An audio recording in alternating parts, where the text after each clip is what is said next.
General Antonio Guterres has called for governments to help women trapped in domestic war zones locked down with abusive or violent partners.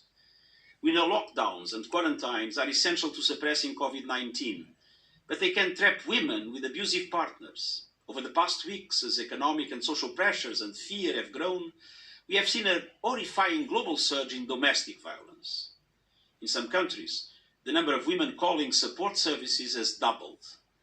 Meanwhile, healthcare providers and police are overwhelmed and understaffed. Local support groups are paralyzed or short of funds. Some domestic violence shelters are closed, others are full. I urge all governments to make the prevention and redress of violence against women a key part of their national response plans for COVID-19.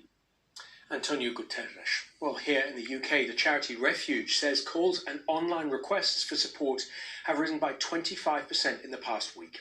Campaigners are warning that self-isolation could potentially escalate tension in some households and increase the threat of domestic abuse, as our Home Affairs correspondent June Kelly reports. One of the key aspects of experiencing domestic abuse is to be isolated. It's a prison without the luxuries of prison. The fear is immense. It's paralysing. Natasha Saunders' former husband is now himself